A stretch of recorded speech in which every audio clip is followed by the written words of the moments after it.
Esse é o podcast Áreas Contaminadas, um dos canais de divulgação científica da ECD Training. Eu sou Marcos Tanaka Reis, sejam bem-vindos e bem-vindas. Estamos no ano 2 do podcast. Sigam a gente também no YouTube, canal ECD Training, no Instagram, @ECD Ambiental, no Telegram, canal Áreas Contaminadas. Assine a nossa newsletter e fiquem conectados. A trilha sonora foi composta pelos escalafobéticos Mauro Tanaka e Guilherme Durão, @Azalato-Sampa e @Guilherme.Durão. Nossa missão é fornecer conteúdo de qualidade para que vocês ganhem poder pelo conhecimento e ao mesmo tempo dar voz às pessoas do GAC, reconhecendo seu papel e importância pessoal e profissional. O podcast Áreas Contaminadas é um espaço aberto e democrático com opiniões diversas sobre temas ligados ao gerenciamento de áreas contaminadas e ao meio ambiente. Todos e todas são bem-vindos. O oferecimento é da ECD Training e dos colaboradores do Apoia-se. A edição é de Lilian Coreiaço Riz.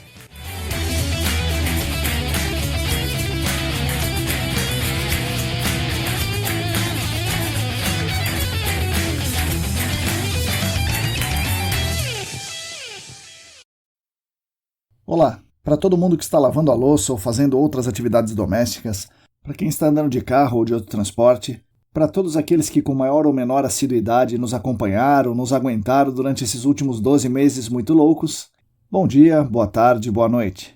Eu sou Marcos Tanaka Reis e esse é o podcast Áreas Contaminadas, oferecido pela ECD Training e pelos nossos colaboradores do Apoia-se e editado por Lilian Coreiaço Riz. Essa é a edição número 55, o 19º episódio da segunda temporada. E muito mais do que isso, essa é a edição especial de aniversário, ou seja, o primeiro aniversário do nosso podcast, que eu espero que seja o primeiro de muitos aniversários. Então, parabéns para nós e principalmente parabéns para vocês.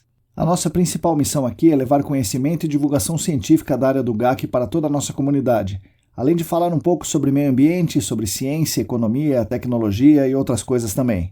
Ao fazermos isso, estamos tentando ajudar todas e todos vocês, por um lado, tentando levar conteúdos de qualidade e, portanto, dando conhecimento, e com esse conhecimento dando poder a todos vocês, e por outro, dando voz aos atores do nosso mercado pelo reconhecimento do seu valor como profissionais e como seres humanos. Agradeço demais a companhia de todas e todos nesse 1 ano. Agradeço ainda mais as mensagens de apoio, de sugestões, de críticas e de carinho, sempre muito legais e que nos fazem prosseguir nessa batalha diária. Nossos canais digitais regulares, que são a nossa newsletter e esse podcast, e mais o canal do YouTube, são mantidos com a ajuda financeira dos nossos colaboradores no Apoia-se, apoia.se/ECD Ambiental.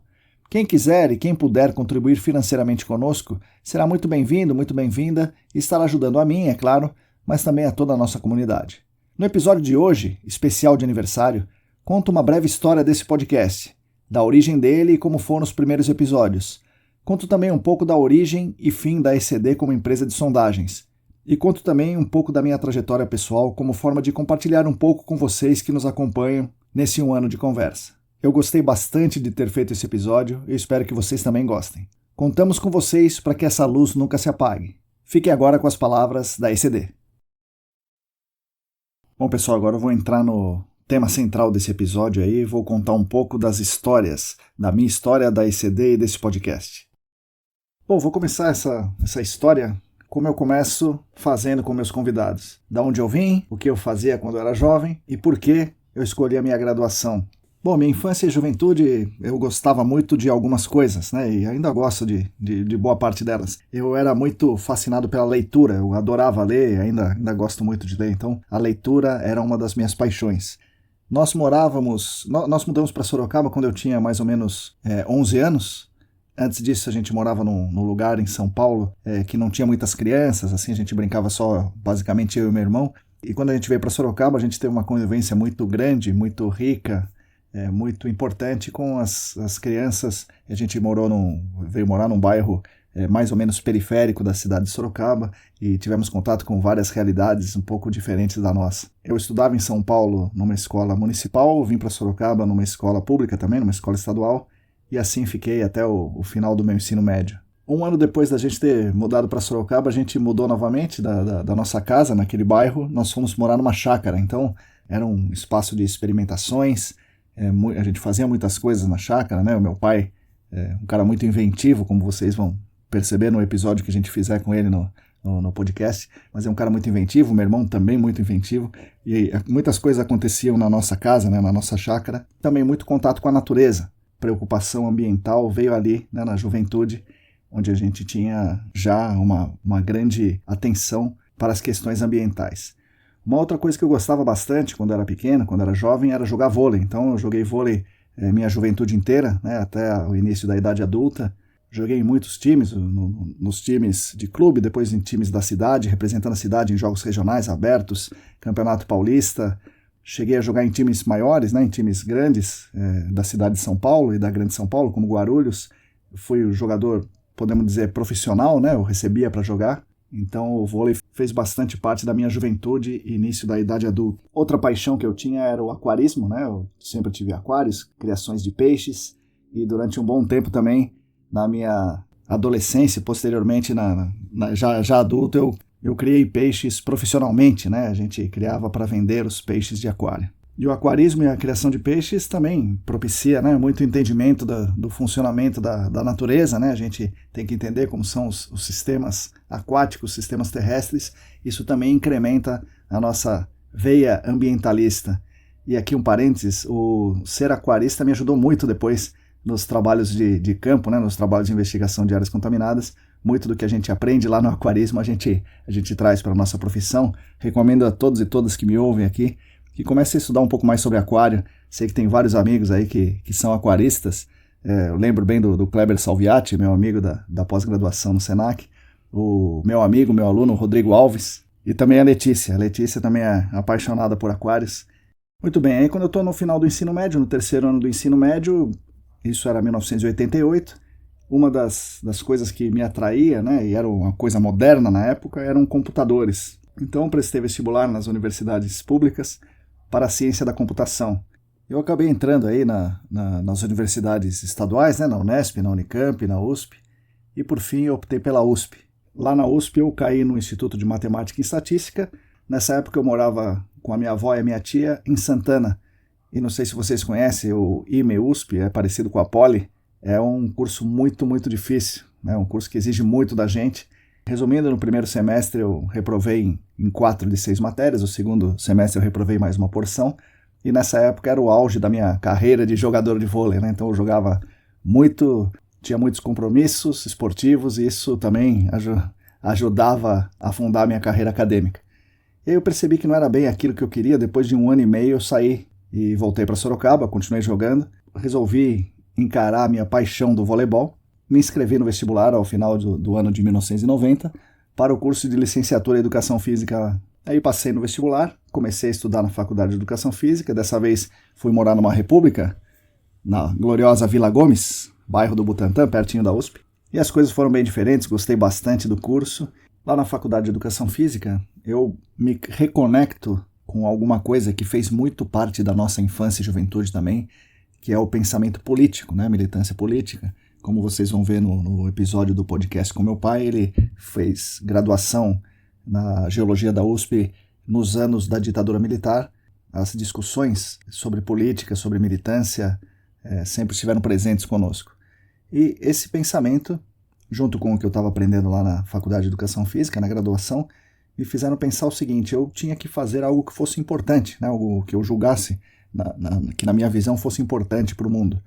E na minha visão, naquele momento, ser técnico de voleibol, que era a minha primeira ideia quando eu entrei lá, não era importante, né? Não é importante para o mundo ter mais um técnico de voleibol. Dentro daquele contexto, o que era importante?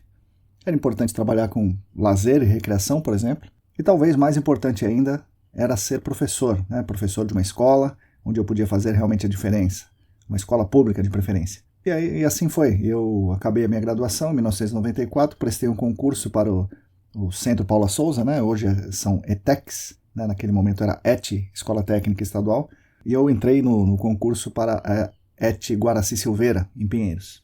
E lá fiquei. Para encurtar a história, eu dei aula lá por 15 anos. Junto com aquela escola, eu dei aulas em outras escolas também, escolas de vários tipos, escolas públicas, escolas particulares, escolas de criança, né? De educação infantil, ensino médio. Trabalhei bastante também com recreação e lazer. E nesse momento eu descobri também um jogo, né? Um jogo que eu podia aplicar na escola e que vinha bem ao encontro do que eu estava querendo fazer. Eram jogos cooperativos, onde o objetivo do jogo é que todos vençam ou ninguém vença. E com isso a gente desenvolveria nos alunos a consciência da cooperação, da solução coletiva para os problemas. Um dos jogos que eu trabalhei bastante era o Roleplay Game, né, também conhecido como RPG, que é um jogo essencialmente cooperativo, e eu extraí algumas premissas desse jogo, o RPG, para usar nos jogos cooperativos de representação que eu fazia nas escolas e também nas atividades de recreação e lazer.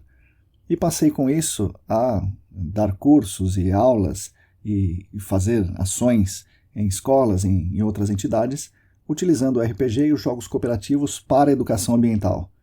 Então a minha carreira profissional foi de 95 até 2005, 2006, com educação física, educação ambiental, utilizando principalmente jogos cooperativos. Nesse trajeto, ministrei cursos, escrevi livros e artigos sobre esses temas que eu estudava. Minha esposa Lili ainda brinca comigo até hoje, porque, segundo ela, o meu pensamento era estudar, ficar lendo, ter um sebo, criar peixe, dar aula nas escolas e escrever os livros de jogos cooperativos. Segundo ela, a minha vida, se fosse por minha exclusiva vontade, seria dessa forma. Mas não, minha vida foi mudando e eu sou muito grato pelas mudanças, eu sou muito feliz com as mudanças que me trouxeram até aqui. Uma dessas mudanças, obviamente, foi meu casamento com ela, e sou, portanto, muito agradecido pelas mudanças que ela me trouxe, e sou uma pessoa tremendamente realizada, mesmo não sendo dono de um sebo nem criador de peixe. Em paralelo a isso, o meu pai tinha montado em 1998 uma empresa, por volta de 98, 97, 98, uma empresa de sondagens para mineração. E essa empresa foi crescendo, né, fazendo muitos trabalhos nesse segmento aí, né, de coleta de testemunhos de rocha e avaliação para mineração propriamente dita. Em 2001 exatamente, o meu irmão Mauro Tanaka, ele entra na empresa também para cuidar mais ou menos das questões mais gerenciais, administrativas da empresa. E o meu pai e o meu irmão ouvem falar que existe uma nova modalidade sendo criada, que é a investigação de áreas contaminadas, que na época chamava investigação de passivos em postos de combustíveis. Isso em 2002, mais ou menos, e que diz para ele, poxa, vocês deviam fazer sondagens ambientais, porque vocês fazem sondagem para mineração, vocês deviam trazer isso para o meio ambiente. Se vocês forem consultoria, ninguém vai chamar vocês. E assim, em dezembro de 2004, surge a ECD, Sondagens Ambientais, com o objetivo de prestar serviço para consultorias naquilo que a empresa era boa, ou seja, trabalho de campo, fazendo sondagem e tudo mais. Meu pai tinha uma expertise em sondagem, desde 1970 ele conhecia sondagens, eles tinham uma empresa muito estruturada no setor de mineração, onde tinham sondadores muito experientes, que alguns deles foram deslocados, ainda que momentaneamente, para desenvolver as sondagens ambientais e todo um corpo técnico que permitiu o desenvolvimento da ECD como uma empresa de sondagem ambiental. Aí, voltando para mim, em 2003, eu trabalhava com jogos cooperativos, educação física, educação ambiental, e abre a Unesp. A Unesp abre um campus em Sorocaba, com engenharia ambiental. Eu falei, puxa, é nessa que eu vou. Eu fui com a intenção de melhorar a minha técnica, né, meu conhecimento, na parte ambiental para usar em educação ambiental. Ao mesmo tempo está acontecendo essa coisa toda na empresa, né, do meu pai e do meu irmão. E aí no final de 2005 eles me fazem um convite que realmente mudou minha vida, né? Mudou minha vida para muito melhor, né? Hoje eu sou, como eu falei, um cara muito realizado. E esse convite que eles me fizeram no final de 2005 foi realmente um marco e me deixou feliz. Primeiro porque eles acreditaram que eu podia ajudá-los, né? Eles já estavam com uma empresa muito bem estruturada. E eles viram nisso uma oportunidade de me ajudar, certamente, e foi muito bom, foi muito legal. E eu me juntei a eles, então, em janeiro de 2006. Final de 2005, início de 2006, eu me juntei à ECD, curiosamente na mesma época onde a Ingrid se juntou à ECD também. Lá já estava de pessoas que são muito conhecidas no mercado, o Charles, né? O Charles já estava na empresa desde que era somente sondagem para mineração. Estava o Valdir que trabalhou com o Charles, então ele trabalha com meu pai há muito mais tempo. E estava também o Gilberto também é um sondador muito conhecido no mercado, trabalhou com a gente há muito tempo. ele já estava na empresa quando eu entrei. Eu entro lá sem conhecer, né, praticamente nada de sondagem, começo a ir no campo, começo a ver como as coisas funcionam, como é que são feitas as coisas, começo a estudar muito, eu gosto de ler, né, então gosto de estudar, eu fui me capacitando, né, no início eu ficava mais na parte do controle das coisas, né, de entender como funcionam os processos, os custos, os investimentos. Em 2007 ocorre um grande salto na minha vida, né, o segundo salto, o primeiro foi ter sido chamado para a empresa, o segundo foi ter feito o curso de pós-graduação em gerenciamento de áreas contaminadas no Senac, que me abriu muito a cabeça, que eu aprendi muito, e isso foi muito bom para a ECD, porque as coisas que eu aprendia lá, a gente já começava a aplicar aqui, a gente antevia as tendências e adaptava o que a gente estava aprendendo no curso para as nossas operações do dia a dia. Entre 2010 e 2011, lá na ECD, a gente tem um crescimento muito grande, né, como em todo o país, é um crescimento econômico e, no nosso caso, se refletiu em crescimento de equipes, em desenvolvimento e aquisição de máquinas. Nós mesmos, né, desenvolvemos as nossas máquinas, então a gente tinha reformado completamente a primeira Rollo que a gente tinha comprado e nós desenvolvemos mais 3 máquinas. Uma portátil, né, que tem uma unidade hidráulica separada de uma torre, uma outra sonda sobre caminhão e uma sonda sobre trator. Então foi o momento que a gente desenvolveu esses equipamentos novos aí. E aumentamos as equipes, e conseguimos novos clientes, uma porção de coisa. Nesse momento a gente também resolve dar um salto de qualidade para a gente se diferenciar no mercado. Então a gente achou que se a gente fizesse sempre o mesmo, a gente não conseguiria chegar onde a gente queria. Então a gente começou a desenvolver muito tecnicamente, incrementar muito os processos. Até 2014 a gente faz várias viagens para os Estados Unidos, em congressos, em conferências, visitando fabricantes de máquinas e aprendendo coisas novas sobre a sondagem ambiental, sobre a aquisição de dados para investigação de área contaminada e estudando não só a prática, como também a teoria. A gente desenvolveu boa parte das ideias que a gente tem hoje, a amostragem de solo bem feita, atenção ao detalhe, e o detalhe na hidrogeologia é que manda em tudo, a amostragem de solo inclusive na zona saturada, tudo isso aí a gente desenvolveu ao longo desse período aí entre 2010 e 2014. Foi uma guinada importante e uma guinada decisiva para a empresa, e a ECD até hoje, né, uma empresa muito respeitada e reconhecida pela excelência e pela qualidade, pelos nossos estudos, pelas nossas viagens, pelas nossas pesquisas. Nessa tentativa de diferenciação, em 2010, eu entro no programa de mestrado da Unesp, concluo o mestrado ao final de 2012 com a minha dissertação sobre o uso do piezocone de resistividade, né, o RCPTU, numa investigação de alta resolução.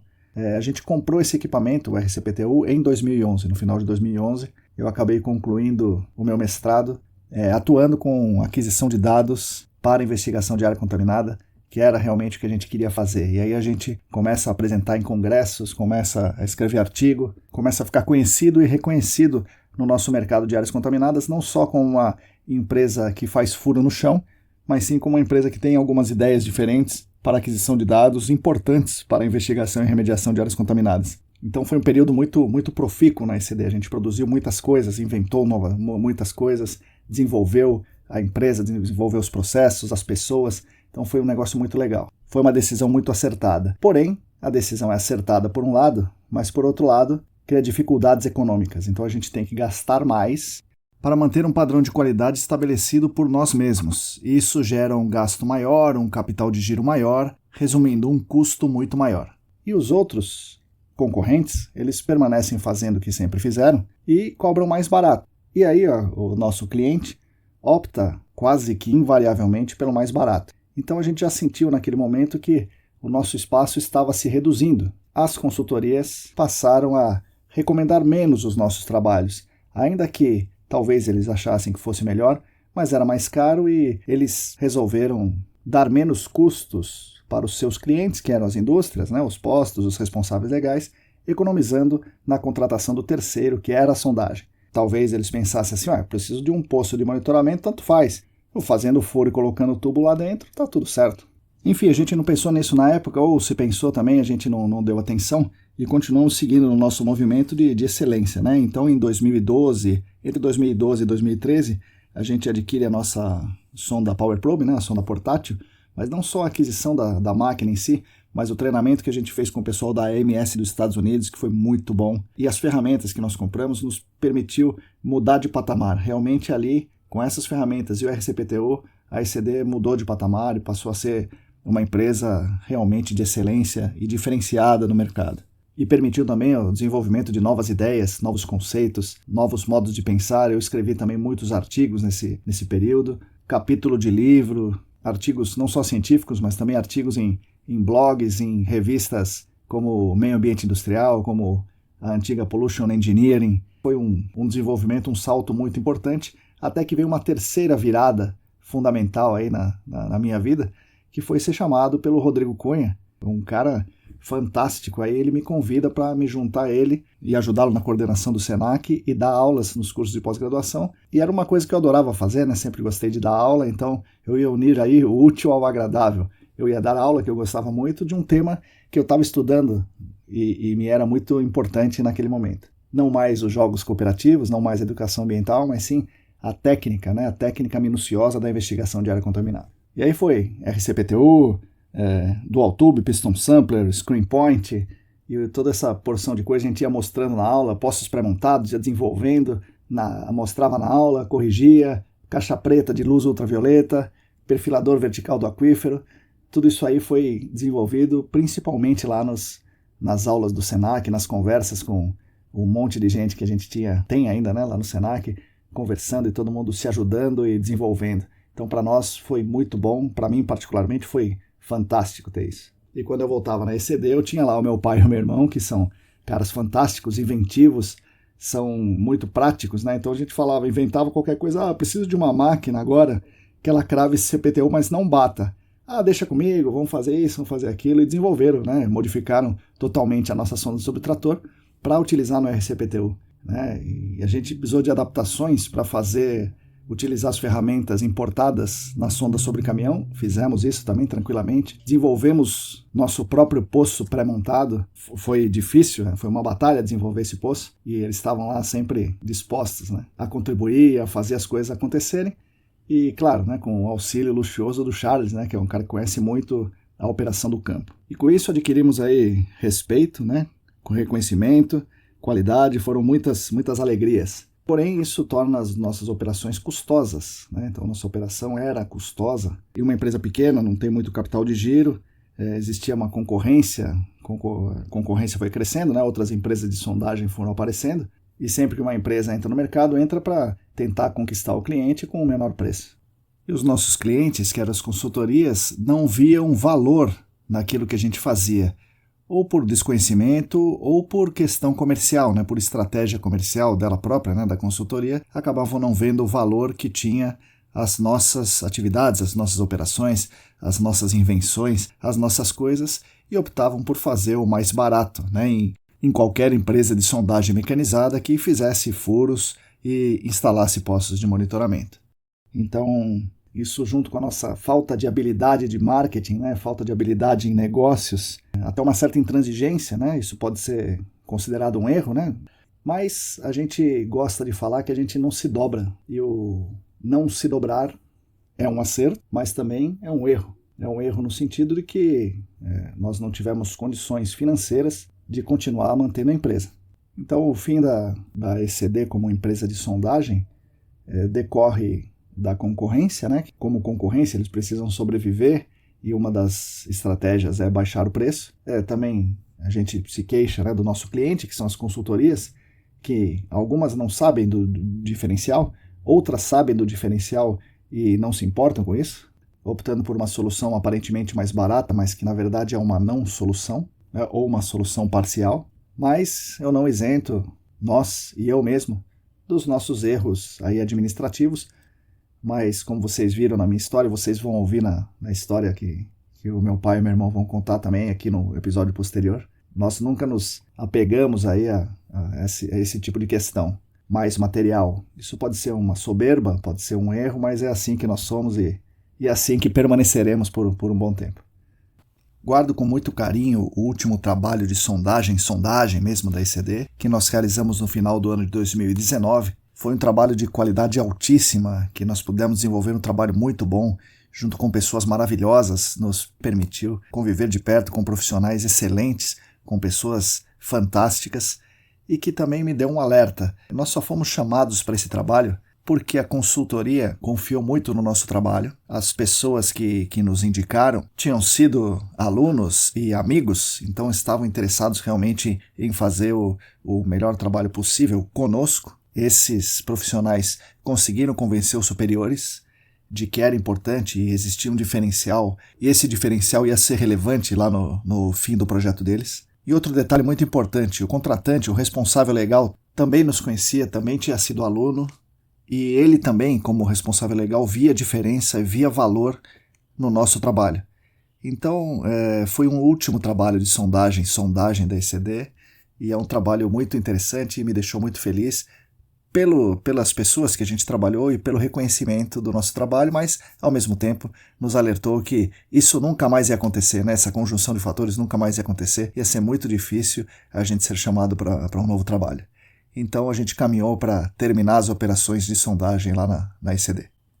Sobre os momentos finais da ECD, onde a gente entrega o nosso galpão, né, que é um momento crítico, porque o galpão onde a ECD foi fundada, né, lá no dezembro de 2004, com a condição econômica, nos obriga a sair de lá, né? Já não tinha mais recursos para manter o galpão, pagando aluguel e tal. Aí no ano de 2020, ainda no meio da pandemia, né, aquela confusão toda, e isso foi um pouco traumático, mas é a finalização de um ciclo onde a gente imaginava que ia mudar o mundo acabou por nos mudar, né?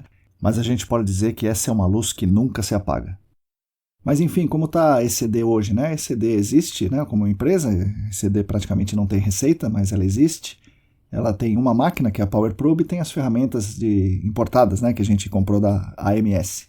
Não faz mais trabalhos de sondagem, aquela sondagem de fazer um monte de poço, a gente não instala mais poço de monitoramento convencional, a gente só faz trabalhos especiais que envolvam coleta de amostra de solo com dual tube, piston sampler, amostragem de água com screen point, instalação de poços pré-montados, ensaios com o perfilador vertical do aquífero, tudo isso em profundidades rasas, até tipicamente uns 10 metros, né? Então a gente tem condição de fazer isso com apenas uma pessoa, que é o Charles, e alguns parceiros que nos ajudam.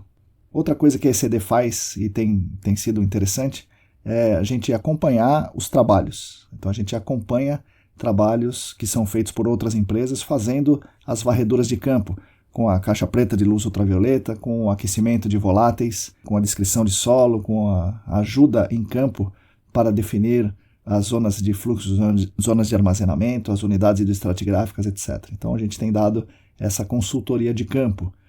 E temos alguns trabalhos como ECD, né, como ECD ambiental, alguns trabalhos esporádicos de consultoria, onde eu particularmente, Marcos, ajudo outras consultorias a interpretar os dados, a propor escopos de investigação, etc. E vou aproveitar aqui para agradecer 3 consultorias, né, 3 grupos de pessoas que me contrataram aí no fim do ano passado, no início desse ano, e eu tenho certeza que eu ajudei um pouco eles, é claro, né? Mas o fundamento deles me contratarem foi para me ajudar, né? Então eu sou muito grato a eles, que me contrataram para me ajudar, espero ter contribuído o suficiente. Isso é muito importante para nós aqui na ECD, então ajuda a gente a manter as coisas aí, os impostos, o salário aí do meu amigo Charles. Então a ECD hoje se resume a mim e ao Charles, né, com trabalhos de alguns parceiros que nos ajudam quando tem trabalho. Uma delas é a Ingrid e outras pessoas, outras empresas aí em colaboração conosco. Repetindo aqui a minha análise, né, então a ECD acabou por contingências de mercado, por erros nossos, né, de gestão, e também para a ECD ter acabado é que a gente não se dobra, né? Então a gente faz a nossa verdade, né? Então a nossa verdade é muito importante para a gente e a gente não faz coisa que a gente não acredita. Mas o mercado continua, né? A vida continua e o gerenciamento de áreas contaminadas também continua sem a ECD como prestadora de serviço. Obviamente a gente fica triste, né? Que é uma questão aí familiar, né? A família construiu aquilo e tal, e hoje economicamente, ainda dentro dos privilégios, a família tem algumas dificuldades financeiras, mas a gente é muito feliz. Eu particularmente sou muito feliz, sou um cara realizado profissionalmente, sou um cara reconhecido no mercado como um profissional de excelência, sou reconhecido, uma coisa que me dá muito orgulho, sou reconhecido como um professor, né? Então eu gosto de ser professor. Olhando aí para trás, foi uma trajetória vitoriosa de um dono de sebo, criador de peixe. Eu sou um professor de investigação de áreas contaminadas. Sou também youtuber e podcaster, né? Então isso é algo muito legal, né? E eu devo muito disso às pessoas que me ajudaram. Foram muitas. Um agradecimento especial à minha família, né? Meu pai, ao meu irmão, minha mãe e a minha esposa, que realmente me fizeram chegar até aqui. Vou justificar, de certa forma, aqui, vou dizer uma coisa que eu penso, já escrevi isso, talvez, que a gente tem orgulho, né? Eu tenho orgulho das pessoas que me levaram junto nessa caminhada, né? Principalmente aí o meu pai e o meu irmão, e que a gente pode dizer que aquele que nos ensinou aí a vida nova e a consciência nunca ficou em casa cercado pelo vil metal aí que é o dinheiro. E eu tenho a honra de dizer, e tenho certeza que falo pelo meu irmão também, que ainda somos os mesmos e vivemos como nossos pais.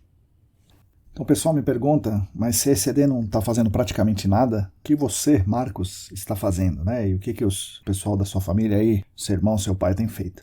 Como vocês vão ouvir no episódio com meu irmão e meu pai é aposentado, né? Então ele e minha mãe vivem da aposentadoria, eles moram numa chácara. O meu irmão Mauro é um músico, inventor, renomadíssimo aí, conhecido no Brasil e no exterior, com suas instalações sonoras, suas ressignificações de instrumentos, suas aulas, seus instrumentos especiais como azalato. Então é um músico muito reconhecido e ele trabalha com isso, trabalha com arte, né? Trabalha com a música. E eu atuo como professor do Senac, atuo como professor dos cursos da parceria Senac-AESAS. Como eu falei anteriormente, faço algumas consultorias para os meus amigos e tenho os canais de divulgação aqui. Esses canais, por meio do Apoia-se, me proporcionam um certo rendimento também financeiro, que me permitem me dedicar ao que eu gosto de fazer, né, que é estudar, procurar material, divulgar material, ensinar, trocar informações e ajudar as pessoas a construir coletivamente uma nova realidade, né, um novo lugar, um novo pertencimento dentro do gerenciamento de áreas contaminadas. Então, em resumo, meus ganhos vêm do Senac, dos cursos e da nossa campanha do Apoia-se. E como começamos com a ideia, né, com a história do podcast? Essa é uma história curiosa. Em 2019 eu estava trabalhando em um site, um trabalho muito longo, e eu tinha lá a companhia de duas amigas, né, a Luana Fernandes e a Larissa Macedo, e elas me apresentaram um negócio que conhecia muito pouco, já tinha ouvido falar assim, mas eu não sabia como funcionava, como é que ouvia, né, como é que fazia, que é um tal de podcast. Isso em 2019. Daí eu fui atrás disso daí, achei interessante, ouvi alguns, né, alguns de basquete, e eu ouvi o xadrez verbal, achei um formato muito legal, muito interessante, mas deixei para lá, né. E aí em 2020, com as coisas acontecendo todas juntas, né, pandemia, o fim da ECD como a gente conhecia, a nossa tentativa de incrementar os cursos e treinamentos, resolvi fazer algumas coisas. Uma delas já contei, né? Foram os vídeos, né? O canal do YouTube, tínhamos o canal do Telegram. Eu sempre gostei de ler, portanto eu gostei de escrever, eu sou apaixonado por escrever, eu gostaria de ser um escritor, gostaria de ter o talento para ser um escritor. Eu resolvo exercitar isso sempre, eu escrevo a newsletter, é algo que me deixa muito contente em fazer. E eu pensei em muitas coisas para fazer, né? Sempre tentando construir, tentando acrescentar alguma coisa para as pessoas. Ao mesmo tempo eu precisava arrecadar, né, algum dinheiro, né? Eu precisava que a minha atividade tivesse algum, ainda que pequeno, retorno financeiro para nos ajudar aqui nas despesas do dia a dia, né? Eu estudei as alternativas, né? E uma delas que veio a princípio era fazer os cursos, né? Cursos online, cursos gravados, né, como no Hotmart, esse tipo de plataforma. Minha primeira ideia foi fazer isso. Mas eu estava com a ideia da newsletter, já tinha o canal do YouTube, eu falava assim, mas peraí, eu tenho que fazer a coisa no canal do YouTube, que é para todo mundo ver. Mas eu vou fazer algumas coisas para todo mundo ver e outras coisas que não é para todo mundo ver, só para quem pagar, né? Eu achei que isso não era um negócio muito legal, não estava condizendo muito com o que eu pensava em fazer. Eu não podia fazer uma coisa que mostrasse só uma parte gratuita e deixasse um gosto de quero mais para a pessoa me pagar para eu falar alguma dica mais importante, alguma espécie de pulo do gato, que não existe pulo do gato, né? Mas a pessoa poderia esperar alguma coisa nesse sentido. Eu achei que não era para mim naquele momento, né? Não vou descartar fazer isso, né? Com temas muito específicos, mas eu queria que o conhecimento geral, pelo menos, né? O conhecimento básico e mais importante fosse disseminado para todos e para todo mundo que pudesse ouvir, né? Não só para os que pudessem pagar. Fazer uma coisa para uma elite que... Não elite, né? Mas para um setor privilegiado que poderia pagar, não era algo que gostaria assim, de fazer. Novamente, não descarto, né? Eventualmente fazer um curso bem específico para alguma coisa, mas naquele momento não era a minha primeira opção.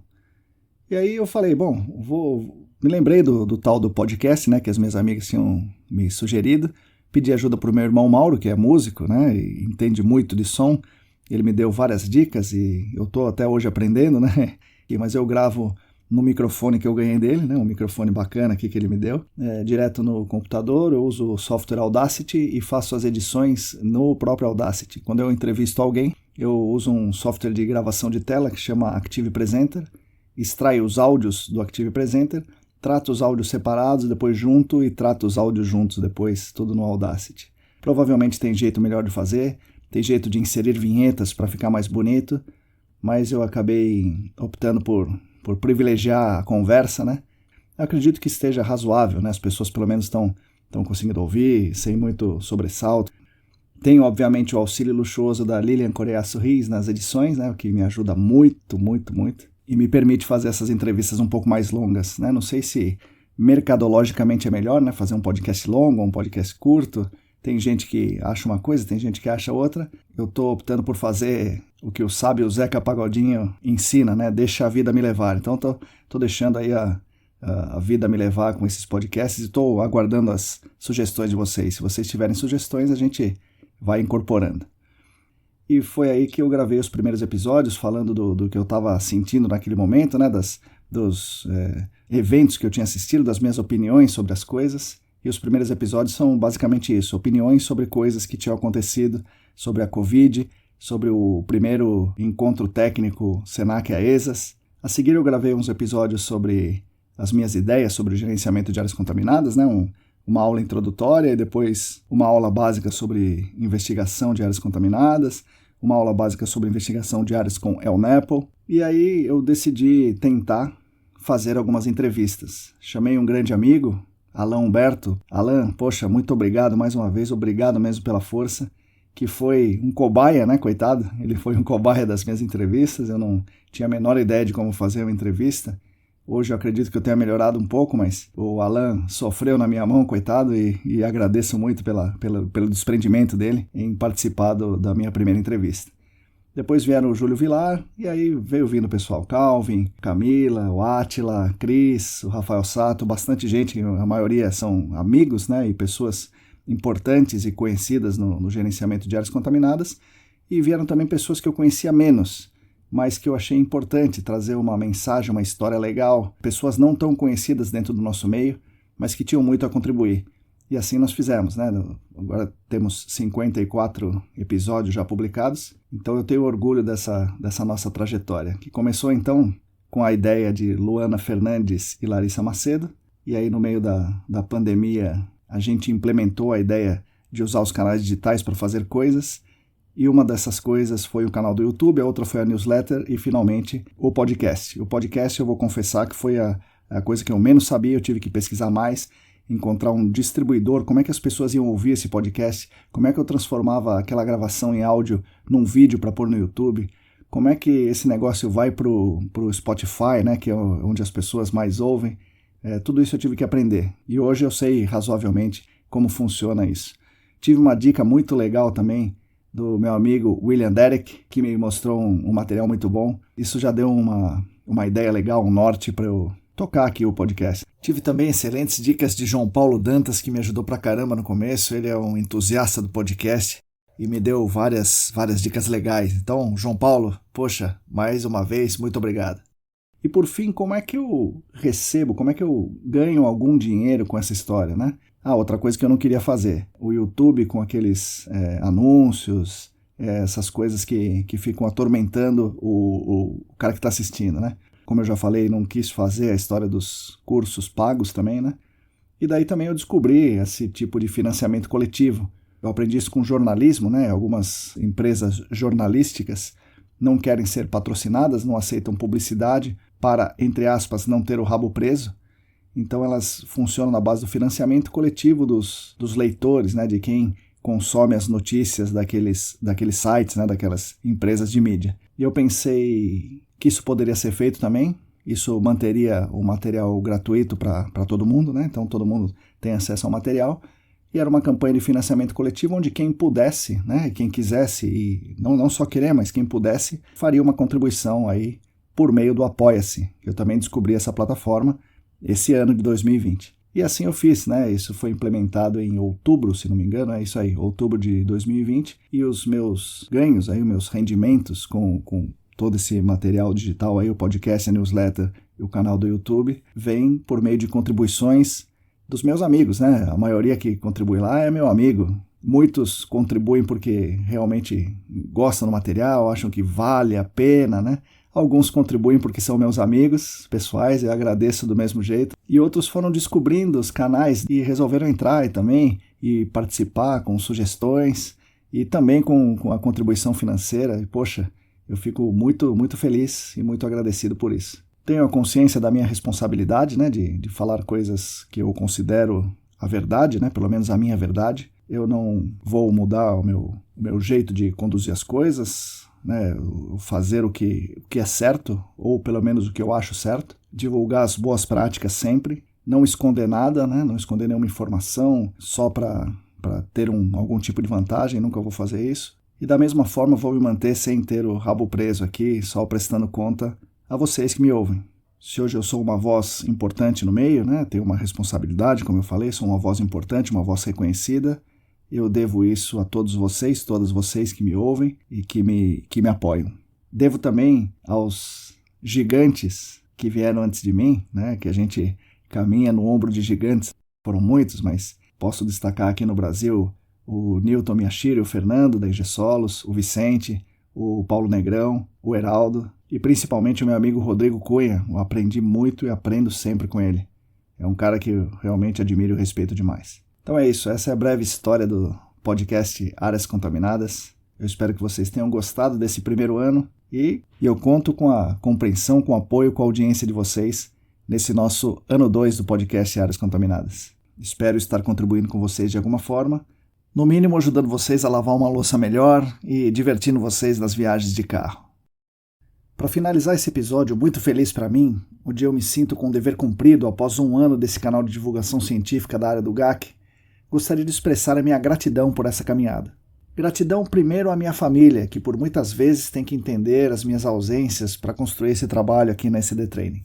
Depois, aos meus antigos companheiros de ECD, Manuel e Mauro, que me chamaram para esse mundo do GAC. Se não fosse eles me chamar para contribuir com eles na empresa, hoje eu não estaria aqui falando com vocês. Então, Manuel e Maurão, obrigado por isso. A todo mundo que passou pela minha trajetória na ECD, especialmente aos meus grandes amigos Ingrid e Charles. Agradeço aos meus professores e orientadores, especialmente Heraldo Giachetti e Rodrigo Cunha. Agradeço Larissa e Luana, que me indicaram esse tal de podcast, William Derek, que me apontou caminhos, João Paulo Dantas, que me apontou outros caminhos muito legais, Maurão pelas dicas técnicas, aos escalafobéticos Mauro Tanaka e Guilherme Durão, pela trilha sonora de abertura e encerramento do podcast, que é muito legal, Alan por topar ser meu primeiro entrevistado, Júlio Vilar por ensinar o caminho das pedras internos na Arcades, que facilitou a vida de todos os outros entrevistados que vieram depois. Agradeço a todos e a todas as minhas entrevistadas e entrevistados que muito contribuíram para engrandecer esse canal, e nesse processo me ensinaram muito, vocês não têm ideia do quanto. Agradeço também àqueles que me escrevem, dando ideias, sugestões, fazendo críticas, e nesse meio do caminho me mandam mensagens maravilhosas, que me estimulam muito a continuar nessa jornada.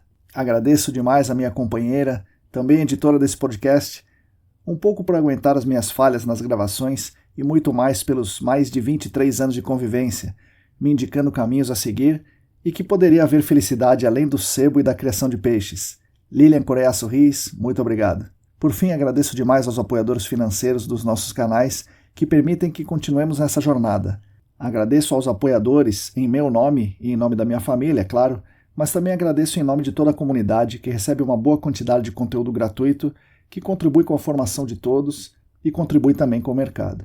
É uma atitude muito nobre de contribuir não só comigo, Marcos, mas com toda essa comunidade do GAC, ajudando a construir um caminho coletivo, uma solução coletiva e cooperativa para o crescimento de todas e todos nós.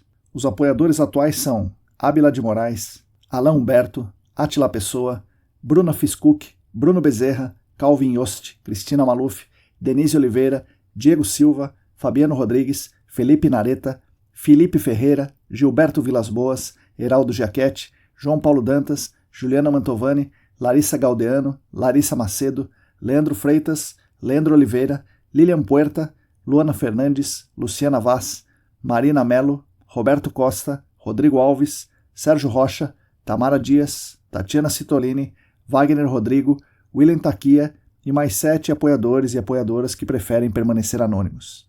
É isso. Parabéns para vocês que nos acompanham há um ano. O aniversário é nosso, mas os parabéns são para vocês.